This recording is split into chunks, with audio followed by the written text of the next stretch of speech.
నిడదవోలు రాష్ట్రాన్ని చెత్తరహితంగా మార్చడమే CM Chandrababu, deputy CM Pawan కళ్యాణ్ల లక్ష్యమని, అందులో భాగంగా చెత్తరహిత నియోజకవర్గంగా నిడదవోలును తీర్చిదిద్దుతామని మంత్రి కందుల దుర్గేష్ అన్నారు. రాష్ట్రాన్ని పూర్తిస్థాయి స్వచ్ఛాంధ్రప్రదేశ్గా తీర్చిదిద్దాలన్న ముఖ్యమంత్రి నారా చంద్రబాబు నాయుడు సంకల్పానికి అనుగుణంగా శనివారం నిడదవోలు పట్టణంలో స్వచ్ఛాంధ్ర స్వర్ణాంధ్ర కార్యక్రమం ఘనంగా నిర్వహించబడింది. నిడదవోలు పురపాలక సంఘం ఆధ్వర్యంలో ఆపరేషన్ క్లీన్ స్వీప్ థీమ్తో జరిగిన ఈ పార్సిటీ డ్రైవ్ లో రాష్ట్ర పర్యాటక, సాంస్కృతిక, సినిమాటోగ్రఫీ శాఖ మంత్రి కందుల దుర్గేష్ స్వయంగా పాల్గొన్నారు.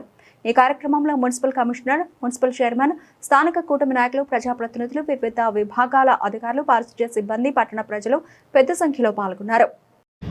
దుర్గేష్ గారికి, కమిషనర్ శ్రీమతి కృష్ణవేణి గారికి, ఇంకా పాల్గొన్నటువంటి వివిధ పదవుల్లో ఉన్నటువంటి నాయకులందరికీ కూడా నమస్కారం తెలియజేస్తూ, స్వచ్ఛాంధ్ర స్వర్ణాంధ్ర అనేటువంటి కార్యక్రమాన్ని ప్రతి నెల కూడా 3వ శనివారం రోజున ఒక ప్రత్యేకమైనటువంటి కార్యక్రమం చేపట్టి ఈ రాష్ట్రాన్ని క్రమేపీ పూర్తిస్థాయి స్వచ్ఛాంధ్రగా తయారు చేయడానికి ముఖ్యమంత్రి చంద్రబాబు నాయుడు గారు తీసుకున్నటువంటి ప్రత్యేకమైన కార్యక్రమం ఇది.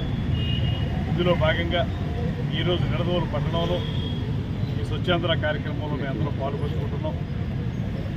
మనందరికీ తెలుసు, 2 సంవత్సరాల క్రితం 5 సంవత్సరాల పాటు పరిపాలించినటువంటి ఆ ప్రభుత్వం ఈ పట్టణంలో కానీ, ఈ నియోజకవర్గంలో కానీ టన్నుల కొద్ది చెత్తని పేరుకుపోయి ఉండేలాగా ఏ రోజు కూడా చెత్త మీద ప్రత్యేకమైన దృష్టి పెట్టి, పరిశుభ్రత మీద దృష్టి పెట్టిన సందర్భం లేనటువంటి విషయాలు మనం ఆ రోజు చూసాం. అంతేకాకుండా చెత్త మీద పన్ను వేసినటువంటి సందర్భాన్ని కూడా, చెత్త పన్ను వేసినటువంటి చెత్త ప్రభుత్వాన్ని కూడా మనం చూడడం జరిగింది.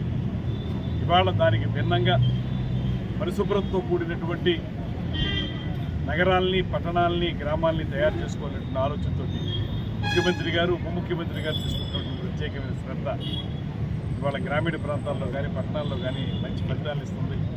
ముఖ్యంగా నిడదవోలు పట్టణంలో ఈ మధ్యకాలంలో 2 సంవత్సరాలుగా చేపట్టినటువంటి కార్యక్రమాలు, ఇంతకుముందు ఉన్నటువంటి చైర్మన్ గారు, కౌన్సిల్ వాళ్ళు చేసినటువంటి కార్యక్రమాలు కానీ, కమిషనర్ గారు వచ్చిన తర్వాత చేస్తున్న కార్యక్రమాల్లో ఈ dry management, dry waste management, అదేవిధంగా వెట్ వేస్ట్ మేనేజ్మెంట్ విషయంలో ఒక ప్రత్యేకమైనటువంటి కార్యాచరణను ఏర్పాటు చేసుకుని చెత్తని మనం లెగసీ ఏదైతే ఉందో దాన్ని తగ్గించుకునే విధంగా, దాంతోపాటు పట్టణాన్ని, నియోజకవర్గాన్ని పరిశుభ్రంగా ఉంచుకునే విధంగా పెద్ద ఎత్తున కార్యక్రమాలు చేస్తున్నాం. ఇందులో ప్రతి ఒక్కరూ భాగస్వాములు వాళ్ళనేటువంటిదే మన ప్రభుత్వం ఆలోచన.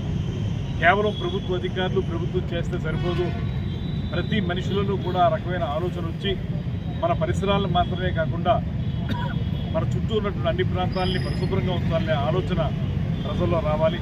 దానికోసం ఈ ప్రతిజ్ఞ కూడా మనం చేస్తాము. దాంతోపాటు ఇళ్ల దగ్గర ఉన్నటువంటి గృహిణులందరికీ కూడా ప్రత్యేకంగా మనం చేసేది, మీరు తడి చెత్తని, పొడి చెత్తని విడివిడిగా మీరు సెగ్రిగేట్ చేసుకోండి. దానికి సంబంధించి విడివిడిగా తీసుకెళ్ళడానికి కూడా మున్సిపల్ సిబ్బంది మీ దగ్గరికి వస్తారు. ఆ రకంగా సెగ్రిగేట్ చేయడం వల్ల మనకి డిగ్రేడబుల్, నాన్ డిగ్రేడబుల్ వేస్ట్ అనేటువంటిది మనం ప్రత్యేకంగా చూసుకోగలుగుతాం. దానివల్ల పరిసరాలను మరింత శుభ్రంగా ఉంచగలుగుతాం. ఏదైతే తడి చెత్త ఉందో దాని నుంచి కంపోస్ట్ కూడా తయారు చేసి మనం మెన్యూర్స్ తయారు చేసేదానికి కూడా అవకాశం ఉంటుంది. దాన్ని ఆదాయ వనరుగా కూడా మార్చుకునేటువంటి అవకాశం ఉంటుంది. ఇలాంటి మెన్యూర్స్ ఏర్పాటు చేసుకున్నట్లయితే అది ఆ ఎరువుగా ఉండి రైతులకు ఉపయోగపడేటువంటి అవకాశం కూడా ఉంటుంది. దానికోసం ఈ కంపోస్ట్ కూడా చేయాలనేటువంటి ఆలోచన చేస్తూ ఉన్నది. ఇవన్నీ కూడా నెమ్మదిగా ఒకే రోజు మనకి మొత్తం అన్నీ కూడా అమలు జరుగుతాయని, లేకపోతే ఒక్క రోజులోనే మొత్తం మార్పు వస్తుందని కాదు, కానీ నెమ్మదిగా ఈ రకమైన ఆలోచన మనం పెంచుకోగలిగితే, ప్రతి నెల కూడా మనందరం కూడా భాగస్వాములు కాగలిగితే, ప్రతి కుటుంబం కూడా ప్రతిరోజు ఒక అర్ధగంట పాటు ఈ కార్యక్రమాల్లో పాల్గొనగలిగితే ఖచ్చితంగా ఒకనాటికి పరిశుభ్ర ఆంధ్రప్రదేశ్, స్వచ్ఛ ఆంధ్రప్రదేశ్ సాధించడం ఖాయం అనేటువంటి మాట మరొకసారి తెలియజేసుకుంటూ, పాల్గొన్న అందరికీ కూడా ధన్యవాదాలు తెలియజేస్తూ సెలవు తీసుకుంటాను. నమస్కారం.